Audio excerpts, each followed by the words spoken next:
Hi everyone! Let's create, appreciate, and F that hate.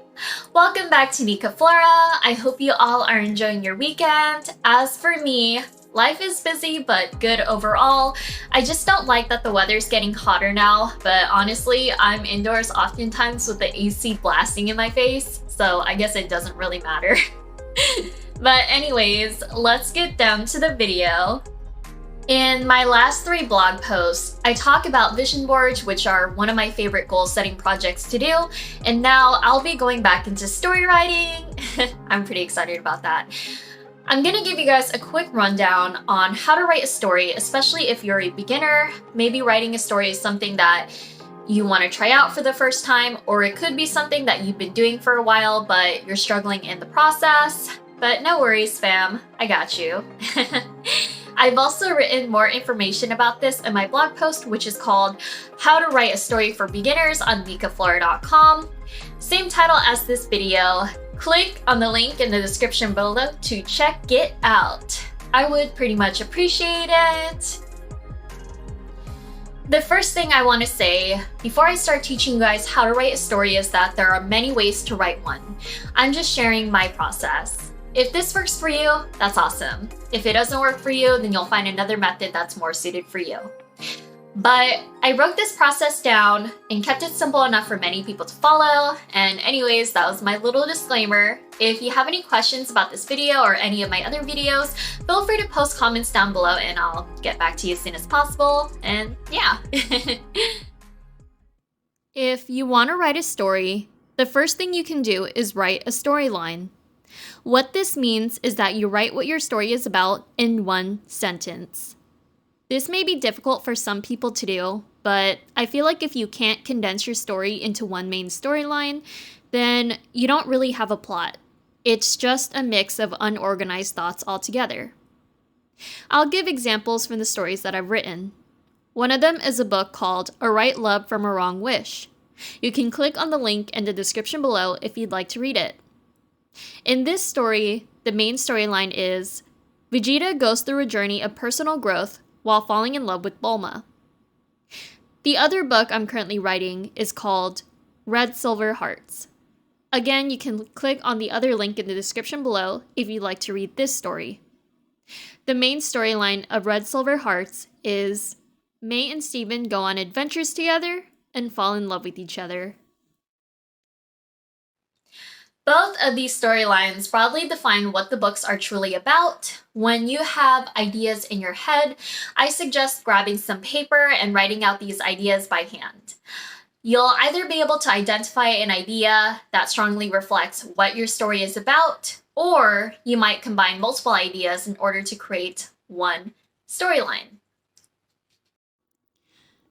After you create your main storyline, you can then identify the most important elements of your story. These are going to include who is the main character?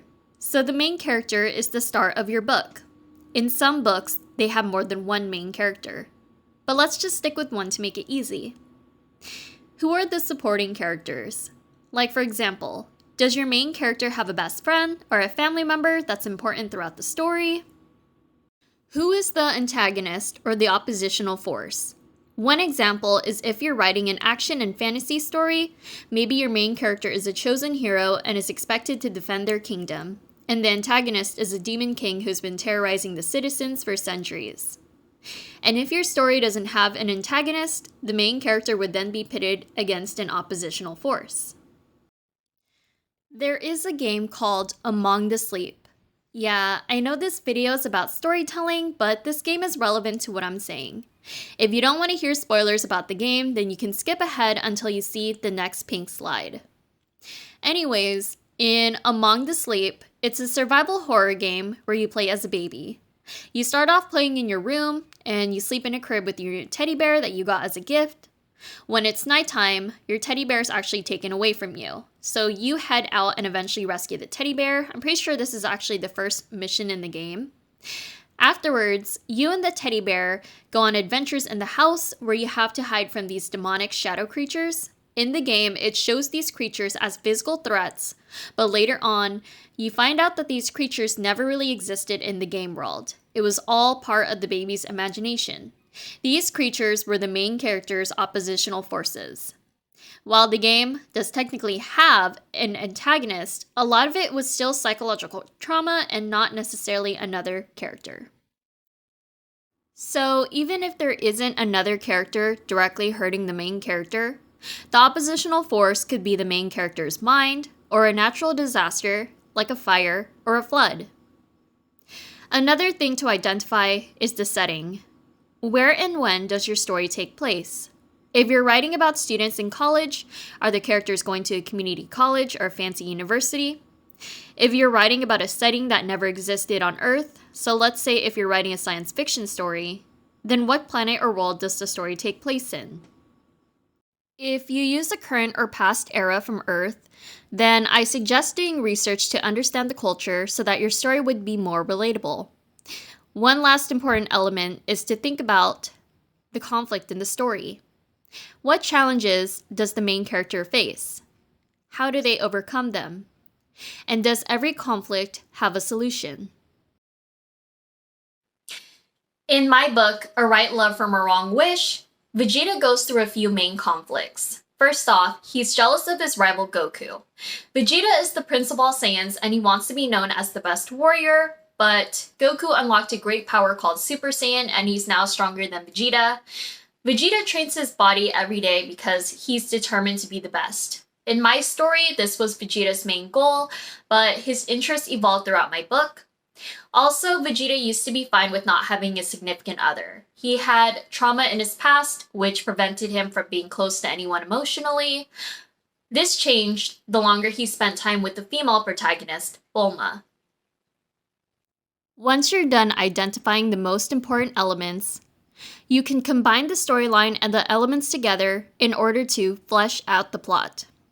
I recommend writing at least a paragraph or two. As an example, I'll read the plot I wrote for A Right Love from a Wrong Wish. Vegeta, the Prince of the Saiyans, only wishes to beat his rival Goku, aka Kakarot as he endearingly calls him, and attain the one thing the Saiyan race has always wanted to achieve, becoming a Super Saiyan. Yet as the grumpy prince spends more time on Earth while training to fight the androids, he begins to realize that he might want something else besides power, and this may involve a certain blue-haired woman. But what happens if Goku interferes with the prince's newfound feelings toward the fiery woman? And how will Vegeta fend off against his other rival Yamcha once Bulma falls for the former bandit once again? How will the arrival of a new enemy play into all of this? Join Vegeta on his quest for power and a struggle with something much, much greater: love. It sounds quite dramatic for a plot, but I wrote this years ago to entice people to read my book. It worked, since I got thousands of views and counting since then. After you're done writing your plot, the last thing to do is to use all of the information you just learned and just write the story. As for how long you want your story to be, that is up to you. Anyways, thanks for watching my video. I hope you enjoyed it. Again, if you ever want to read my blog post, you can click on the link in the description below. It's the same title as this video, How to Write a Story for Beginners. If you want more info on how you can write amazing stories, I posted links to some more of my blog posts down below. They're called How to Start Writing a Short Story, How to Start Writing as a Hobby, and How to Practice Storytelling. Click on the links below if you'd like to read those 3 blog posts, and feel free to check out my blog for any more creative writing tips, creativity tips, you know, all of that good stuff. Also, join the Nikkaflora fam today by visiting Nikkaflora.com and subscribe to my mailing list for my weekly newsletter, as well as my social media. Subscribe to the Nikkaflora channel, give this video a thumbs up, and click on that notification bell so you don't miss out on anything.